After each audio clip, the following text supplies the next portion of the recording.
La tópica es esencialmente una técnica de búsqueda de premisas para la argumentación. Comprende también el estudio de la naturaleza de esas premisas y el uso que se hace de ellas. Se desarrolla por medio de la discusión y no de la deducción, por la cual se entiende por tópica también una investigación que discurre por el cauce de la dialéctica y el consenso, y no de la deducción sistemática a partir de primeras verdades. Es en el campo de las ciencias de la razón práctica donde la tópica es de utilidad, es decir, la tópica está al servicio del conocimiento del obrar humano para orientar su conducta. Su objeto son proposiciones plausibles, no demostrables y en consecuencia discutibles. Las premisas objeto de la tópica no son, por tanto, apodícticas, no sirven para elaborar un razonamiento analítico basado en proposiciones verdaderas de por sí, como si sirven las de la lógica formal, sino para elaborar un razonamiento dialéctico por medio de entimemas, que son silogismos en los cuales o bien no se enuncian todas las premisas o bien se parte de premisas verosímiles o plausibles.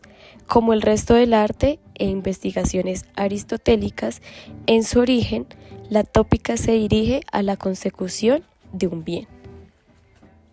De entre aquellas premisas que son objeto de la tópica, algunas se entienden por generalmente aceptadas y precisamente por esa generalidad de su aceptación se las figura como lugares compartidos o comunes a los interlocutores. El término loci o topoi, que significa son los tópicos, se ha afirmado que este término abarca cualquier dato comunicativo que comparten los intercomunicantes en un momento dado, en un colegio cualquiera. Pueden ser un tópico, entre ellos un concepto, una tesis, un principio, una descripción, un argumento o una regla. Todo indica que el origen de la tópica se encuentra en la dialéctica y retórica aristotélicas. Durante la Baja Edad Media se seguía empleando la tópica como herramienta de búsqueda de conocimiento, para quedar después relegada a un segundo plano con la progresiva asimilación de los postulados cartesianos. En este nuevo escenario, autores como Vico sostuvieron la convivencia del empleo de la tópica. Después de la Segunda Guerra Mundial, se empezó a hacer referencia a una resurrección de la tópica en materias como la ciencia política, la sociología, la teoría literaria, la filosofía o la jurisprudencia. En la década de los 70 del siglo XX, la incapacidad de llegar a un acuerdo sobre su contenido la relegó a un segundo plano. En esta última versión de la tópica, se quiso ver una expresión actualizada del modo tradicional de contrastar la verdad en Occidente. Desde esta perspectiva, la tópica contemporánea se habría originado en la antigüedad clásica y persistió en Europa, periodo en el cual se le puso entre paréntesis hasta pasada la Segunda Guerra Mundial por influencia del racionalismo cartesiano, la filosofía crítica de Kant y el positivismo. En el contexto particular de Alemania, Theodor procedió como se había hecho en los campos de la política, la sociología, la teoría literaria y la filosofía y trasladó al derecho el nuevo planteamiento tópico de Curtius. Propuso rescatar la tópica clásica para la jurisprudencia partiendo de la constatación de que el derecho comienza a partir de los problemas concretos y no de un sistema. Estos problemas requieren una solución para el caso y esta se encuentra a través de un proceso dialógico que necesita el auxilio de los tópicos. En tanto que en cada supuesto las circunstancias marcan un punto de inicio único y distinto. La autoridad para el derecho del sistema y del proceder deductivo parece desvanecerse. Las propuestas de Theodor se pueden considerar, sobre todo, como un rechazo del uso de la lógica formal en el derecho, vinculado a una revitalización de la retórica. Estas propuestas y su desarrollo posterior no llegan a conformar una metodología jurídica o una teoría de la argumentación jurídica, pero sí que tienen un valor metodológico nada despreciable por el hecho de que introducen una perspectiva cuyas explicaciones debe tener en cuenta una metodología jurídica que aspire a ser completa. Asimismo, Teodor presentó lo que era una tesis innovadora, llamada a corregir los excesos del positivismo, a la que se le achacó un cierto grado de indefinición en sus términos y el hecho de que estaba desconectada de la realidad de la aplicación concreta del derecho entonces vigente. Preguntas como ¿cómo opera la tópica jurídica bajo la supremacía de la ley? ¿Qué se ha de entender por tópico jurídico? ¿O qué instancia de control supervisa las soluciones a las que llega la tópica? Quedaron sin respuesta. Por lo tanto, la tópica jurídica sería un tipo específico de tópica que tendría por objeto no premisas para cualquier argumentación, sino premisas para que el jurista elabore sus argumentos. La tópica jurídica se ocuparía también del estudio del uso y naturaleza de estas premisas, los lugares comunes o tópicos jurídicos, al igual que ocurre con los tópicos. El tópico jurídico se expande hasta englobar realidades tan diversas como, entre otras, los principios generales, las reglas, los dictados del sentido común, las máximas, los brocardos, los refranes jurídicos, los cánones de interpretación, los conceptos jurídicos o los estándares valorativos. Bueno, a continuación les voy a dar las características de la tópica en sentido general y en sentido jurídico. La primera, en sentido general, es que es un conjunto de lugares comunes, pues la tópica se basa en un conjunto de ideas, conceptos o argumentos que son amplios y aceptados para compartirse luego con una comunidad o cultura.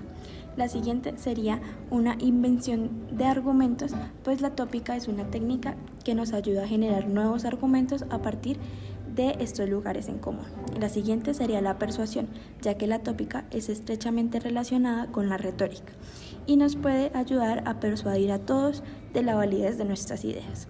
La siguiente es la estructura, que es debido a que la tópica proporciona una estructura para organizar nuestros argumentos de manera lógica y coherente. La siguiente sería la flexibilidad, ya que la tópica es una herramienta adaptable que nos puede ser útil para diferenciar contextos y disciplinas. La siguiente sería la relación con la cultura, ya que los tópicos están fuertemente influenciados por la cultura, la historia y los valores de una sociedad.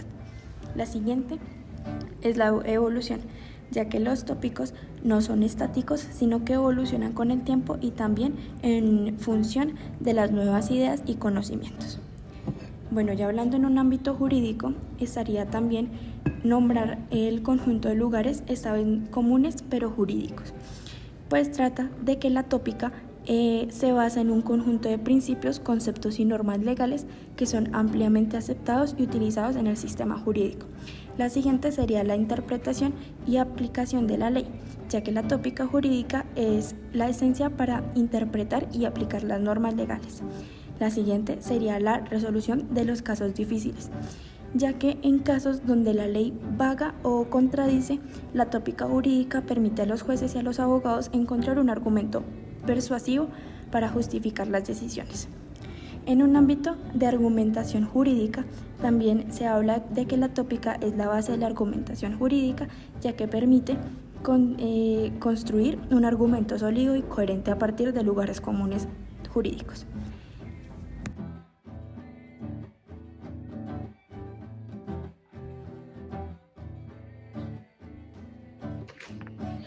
La jurisprudencia es el conjunto de principios, criterios y normas que se derivan de las decisiones judiciales dictadas por los tribunales, particularmente por las Cortes Superiores, como los tribunales constitucionales, supremos o de casación. Estas decisiones no solo resuelven los casos específicos que les plantean, sino que al hacerlo interpretan y desarrollan el contenido de las leyes, llenando algunas o aclarando disposiciones legales que pueden ser ambiguas o abiertas a múltiples interpretaciones. En muchos sistemas jurídicos, especialmente como aquellos basados en el common law, la jurisprudencia juega el papel fundamental como fuente de derecho, ya que los precedentes judiciales son vinculantes y deben ser seguidos por los tribunales en casos futuros que presenten circunstancias similares. Este principio se conoce como stare decisis, que obliga a los tribunales a respetar y mantener la coherencia en sus decisiones a lo largo del tiempo. En el sistema jurídico de derecho civil, la jurisprudencia no tiene el mismo carácter vinculante que en el common law. Sin embargo, sigue siendo una fuente importante de interpretación del derecho, especialmente cuando las leyes escritas no proporcionan una solución clara o cuando es necesario interpretar su aplicación en contextos específicos. En estos sistemas, las sentencias de los tribunales superiores suelen ser de gran influencia y, aunque no siempre son obligatorias, los jueces tienden a seguir los criterios establecidos en decisiones anteriores para mantener la coherencia y seguridad jurídica. Las características principales de la jurisprudencia son que es interpretativa, o sea que clarifica y adapta a la ley a casos concretos. También es complementaria, lo que significa que llena vacíos o ambigüedades en la legislación. La jurisprudencia a su vez puede ser vinculante, como en algunos sistemas, lo que la hace obligatoria. Ejemplos como en el common law o en Estados Unidos. O bien sirve de guía o de forma persuasiva, como en el derecho civil español o mexicano. Da igual forma, genera uniformidad y garantiza coherencia en las decisiones jurídicas. Asimismo, es dinámica por lo que evoluciona con cambios sociales y políticos y por último es fundamental para la creación de precedentes, ya que las decisiones en los tribunales superiores influyen en casos futuros.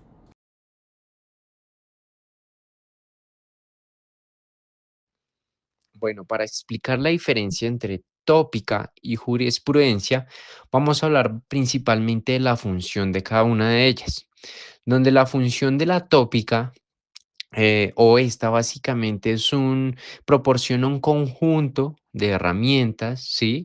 Y técnicas para la que sería la invención de una serie de argumentos. ¿Y qué se quiere decir con esto? O sea, lo que se busca con esto es encontrar los argumentos más adecuados aplicables a una situación en concreto. ¿Listo? Además, la tópica se trata de un método flexible y adaptable. ¿Listo? O sea, no, obviamente, como su término lo dice, no es algo rígido, es algo que se puede adaptar a los diferentes casos que se presenten. Y además, pues por esto, por la flexibilidad y porque la tópica es adaptable, se permite abordar problemas desde diferentes perspectivas. Es decir, no solamente se va a atacar, por decirlo así, el problema, el argumento, se va a llegar al argumento desde el mismo punto siempre, sino por lo que es flexible y adaptable, nos da un margen de entrada allí, de abarcar el tema bastante amplio. Y además, ¿para qué nos funciona lo que es la tópica? Para persuadir. Es decir, en los procesos judiciales, los abogados suelen utilizar esto, la tópica, para construir argumentos persuasivos. ¿Y qué lograr con esto? Que se convenza al juez o al jurado de que tome la decisión, por decirlo así, que uno quiere que tome. En cambio, la jurisprudencia, su función principal es crear derecho, interpretar lo que es el derecho, lo que la jurisprudencia aclara en el significado de esas leyes y establece pues los criterios para su aplicación. Y además también la jurisprudencia lo que busca es unificar esto, unificar toda la jurisprudencia. Entonces, para resumir así a grandes rasgos la diferencia entre tópica y jurisprudencia. O sea, la tópica es un conjunto de herramientas y técnicas para la invención de argumentos y que de cierta manera nos ayuda a la persuasión. Y la jurisprudencia, ¿sí? La jurisprudencia es una fuente principal del derecho. ¿Por qué?